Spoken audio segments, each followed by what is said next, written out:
Shalom, jangan lupa subscribe channel GB Bor Panas dan aktifkan lonceng notifikasi untuk mendapatkan informasi terbaru mengenai ibadah setiap minggunya. Dan jangan lupa follow Instagram GB Bor Panas dan Blaze Community.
bersama mendengarkan kebenaran firman Tuhan.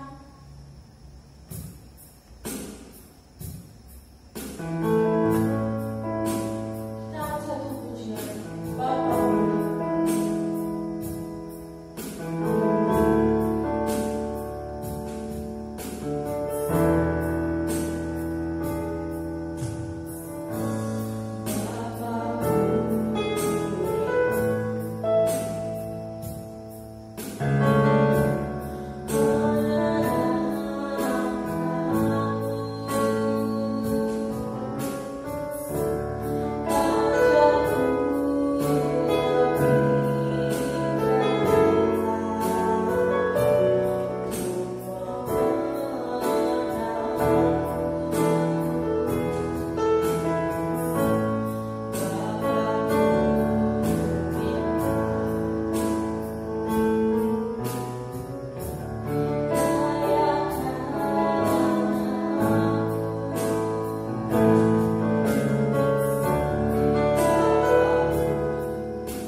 Shalom teman-teman, apa kabar?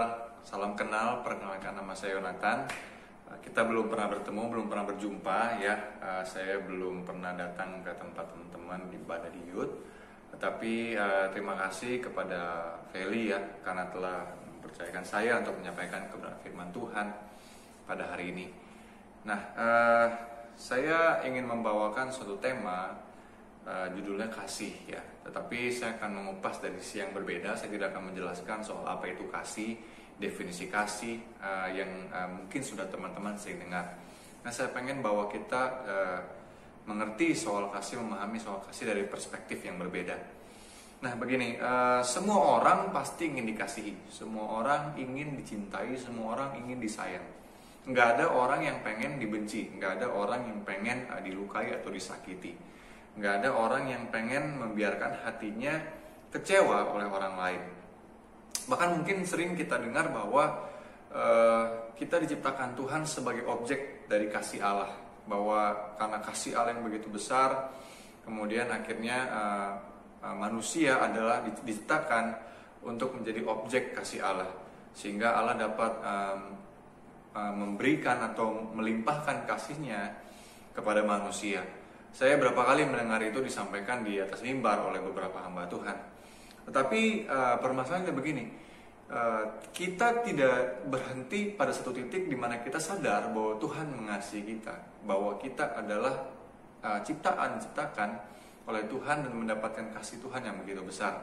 Bahkan kan di Yohanes pasal 3:16 mengatakan, karena begitu besar kasih Allah akan dunia ini sehingga Ia telah mengaruniakan anak yang tunggal, supaya setiap orang yang percaya kepadanya tidak binasa melainkan beroleh hidup yang kekal.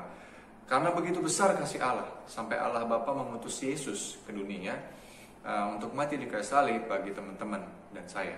Nah, kita tidak bisa berhenti hanya kepada suatu pemahaman bahwa kita adalah orang-orang yang dikasihi, kita adalah orang-orang yang menjadi objek kasih Allah.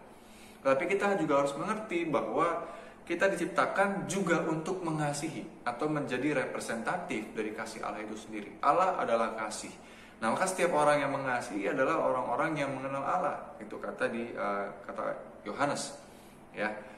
Nah, saya pengen menyampaikan begini. Kondisi kritis atau krisis yang sedang dialami oleh banyak orang hari-hari ini secara global karena pandemi COVID-19 membuat orang hidup semakin untuk dirinya sendiri. Kita tahu ketika COVID-19 mulai masuk Indonesia, banyak orang yang mulai panik, banyak orang yang mulai gelisah, khawatir, sehingga akhirnya mereka membeli begitu banyak bahan-bahan pokok untuk penghidupan mereka, menghamburkan sedemikian banyaknya uang untuk mencukupi kebutuhan mereka. Kenapa? Karena takut ketika krisis tiba orang-orang tidak mendapatkan kecukupan untuk kebutuhan hidupnya, sehingga orang-orang berlomba-lomba untuk mementingkan kepentingannya sendiri, berlomba-lomba untuk memenuhi kebutuhannya, sehingga individualisme semakin tinggi. Orang mulai tidak peduli kepada orang lain, orang mulai berpikir untuk mengutamakan dirinya dibanding orang lain. Nah, coba kita buka sama-sama di Matius pasal yang ke-24 dan yang ke-12. Dan karena makin bertambahnya kedurhakaan, maka kasih kebanyakan orang akan menjadi dingin. Saya mau note di sini, kasih kebanyakan orang akan menjadi dingin. Orang akan mulai mementingkan dirinya sendiri. Orang akan mulai mengasihi dirinya sendiri dan tidak mempedulikan orang lain. Kasih kebanyakan orang menjadi dingin. Sehingga menjadi penting bagi kita anak-anak Tuhan, orang-orang percaya, terus menggaungkan yang namanya kasih. Bukan hanya disampaikan oleh mulut kita dalam sharing-sharing kita, atau dalam khotbah-khotbah kita, atau dalam kehidupan sehari-hari kita mengatakan, ayo kamu harus saling mengasihi, ayo kamu harus hidup dalam kasih, karena Tuhan mengasihi kamu. Bukan di situ.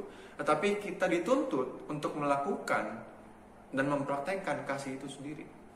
Seperti Allah, ketika Allah mengasihi manusia, mengasihi dunia, Allah tidak hanya mengatakan dalam firman-Nya, aku mengasihi engkau, tetapi Allah membuktikan kasih-Nya dengan mengutus Yesus ke dunia, mati di kayu salib buat kamu dan saya.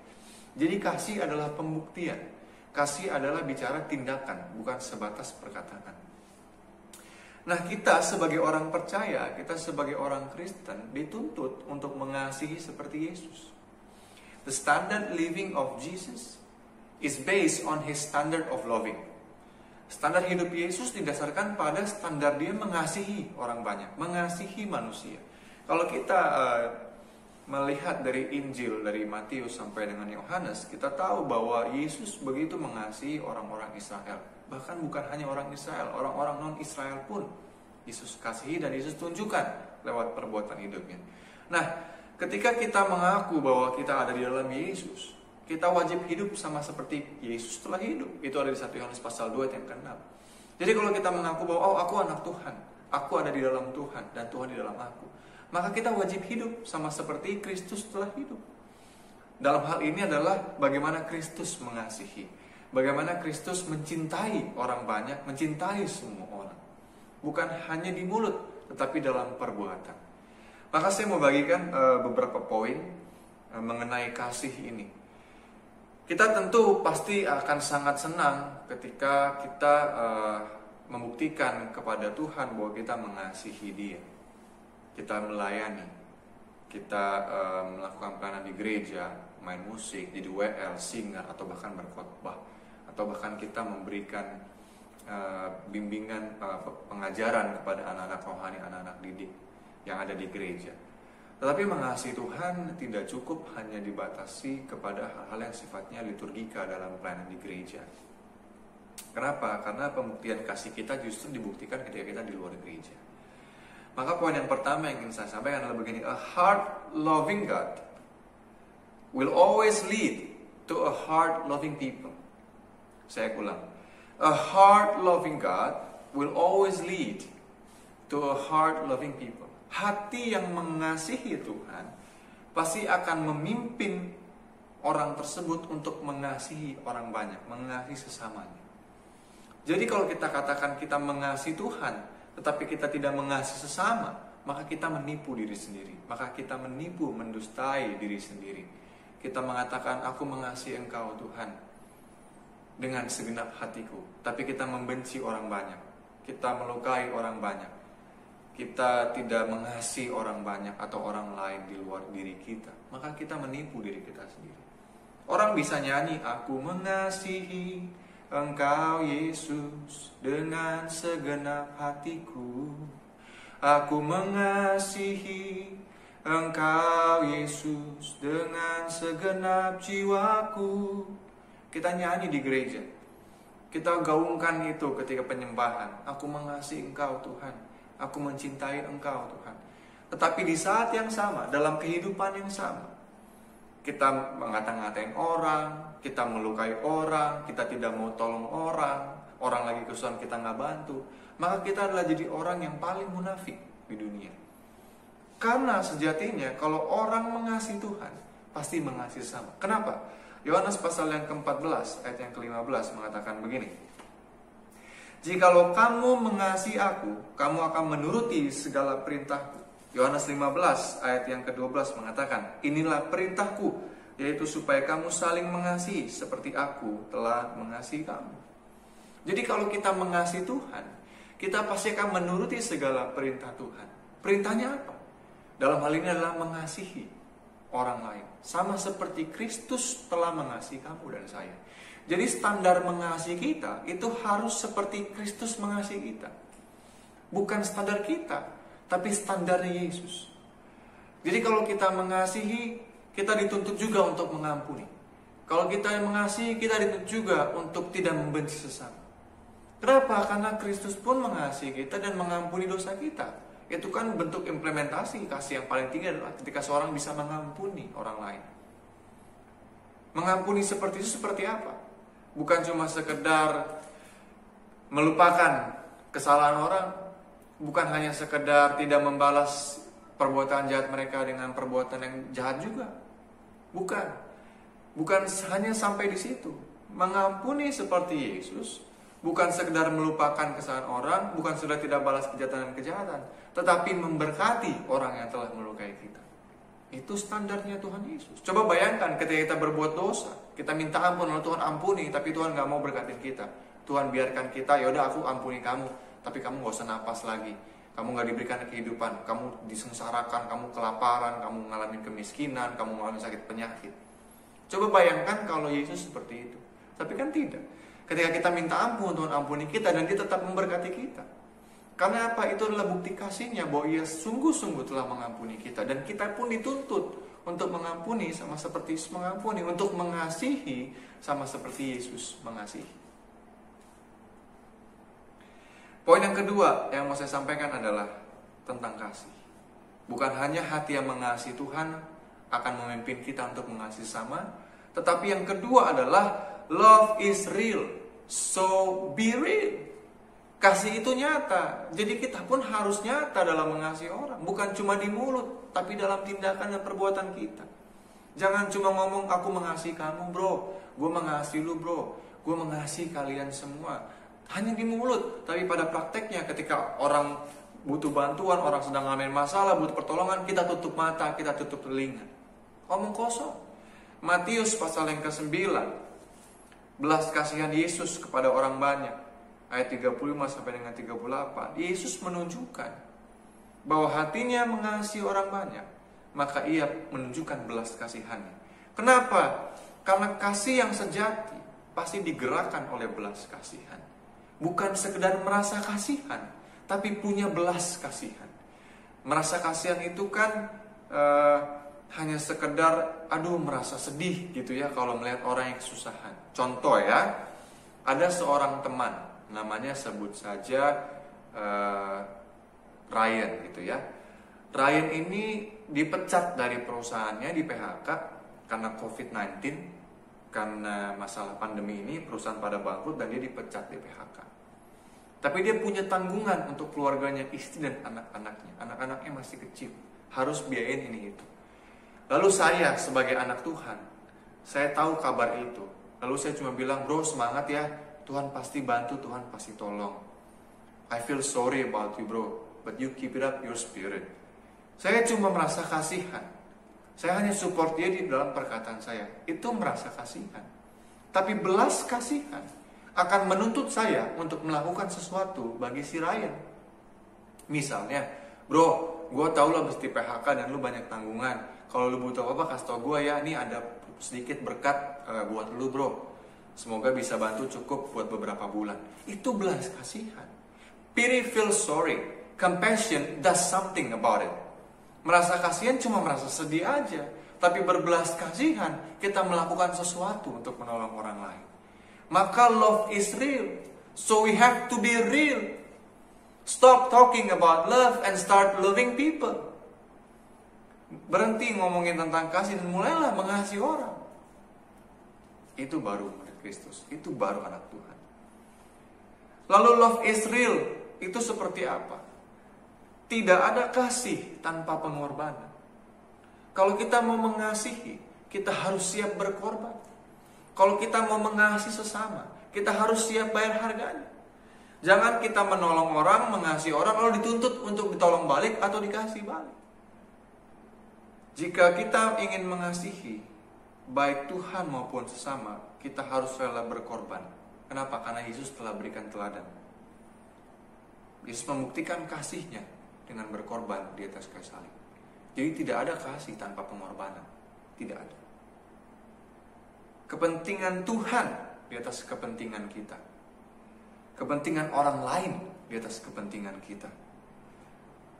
Lukas pasal yang ke-10 ayat 34 sampai dengan 35. Lukas pasal 10 ayat 34 sampai dengan 35 tentang orang Samaria yang murah hati.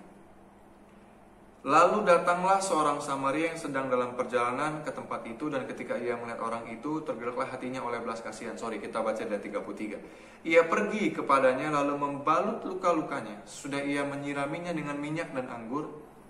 Kemudian ia menaikkan orang itu ke atas keledai tunggangannya sendiri, lalu membawanya ke tempat penginapan dan merawatnya. Keesokan harinya ia menyerahkan 2 dinar kepada pemilik penginapan itu. Katanya, rawatlah dia, dan jika kau belanjakan lebih dari ini, aku akan menggantinya waktu aku kembali. Jadi kasih selalu identik dengan pengorbanan.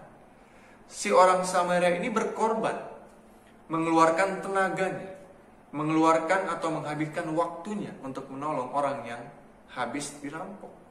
Bukan cuma waktu dan tenaga, bahkan si orang Samaria ini pun mengeluarkan uangnya, 2 dinar. 1 dinar itu upah 1 hari. Berarti dia merelakan upahnya untuk 2 hari menolong si orang yang habis dirampok. Bukan cuma sekedar waktu, bukan sekedar tenaga, tetapi juga uang.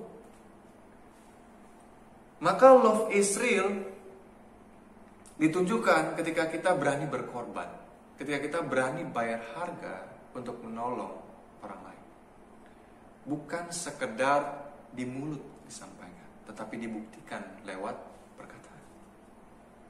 Jadi yang pertama adalah a heart loving God will always lead to a heart loving people.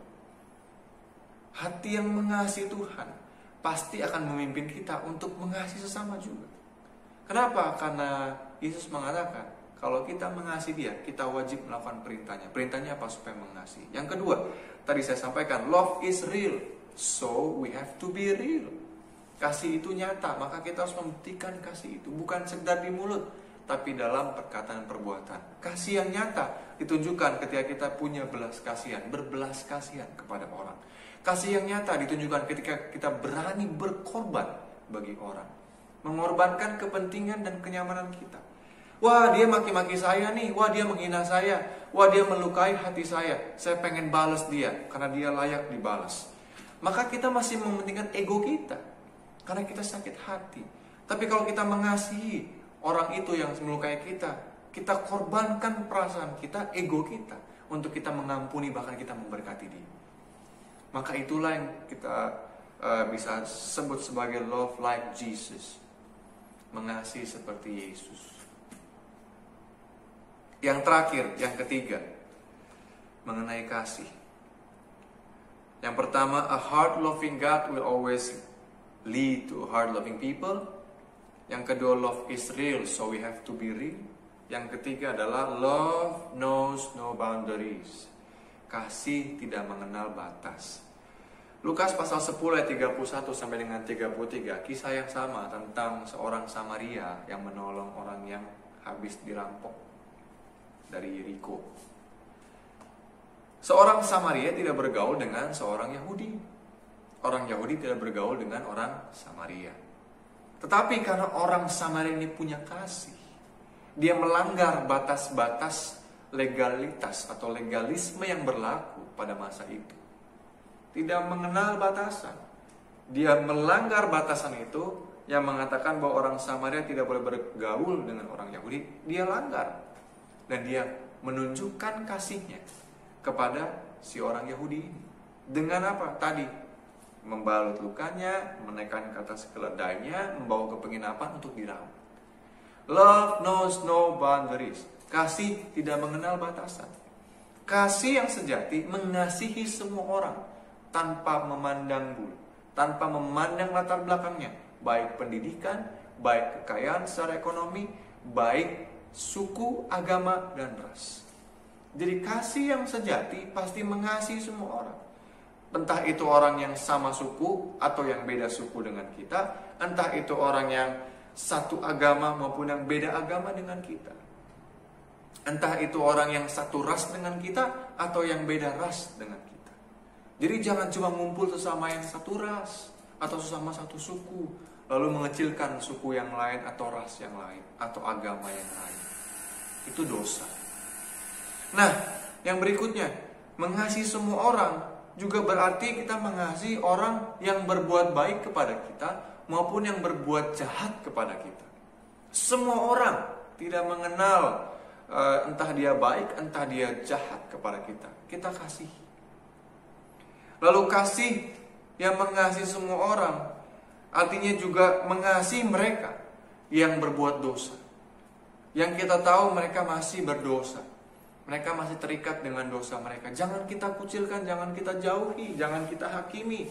Tapi terima dan kasihi. Lalu ajarlah untuk mengenal kebenaran. Itu baru mengasihi. Jangan ada orang di gereja kita tahu dia berbuat dosa, lalu kita kucilkan, bahkan kita umumkan. Bahkan kita publikasikan, kita jadikan viral. Itu kita jahat sekali di mata Tuhan. Kenapa? Teman-teman ingat ketika Yesus bertemu dengan perempuan Samaria di Yohanes pasal yang keempat. Perempuan ini kan menimba air siang hari. Nonsens. Masa nimba air tengah hari? Menimba air itu kalau nggak pagi ya sore, bukan siang-siang. Tetapi kenapa dia pergi menimba siang hari? Karena malu dengan kehidupannya. Kenapa? Dia punya suami banyak. Nah, apakah ketika Yesus menjangkau perempuan ini, ada murid-muridnya? Tidak. Kenapa? Karena murid-murid disuruh pergi beli makanan. Yesus sengaja nunggu di sumur. Pertanyaannya gini, Yesus tahu nggak apa yang dia lakukan? Tahu nggak dia bakal ketemu siapa? Tahu. Yesus pasti tahu bakal ketemu siapa. Dan Yesus keep it as a secret. Dia bertemu dan dia ngobrol dengan perempuan ini. Sampai akhirnya perempuan ini menyadari bahwa dia bertemu dengan Mesias. Akhirnya dia mengalami sukacita yang luar biasa dan dia balik ke kotanya.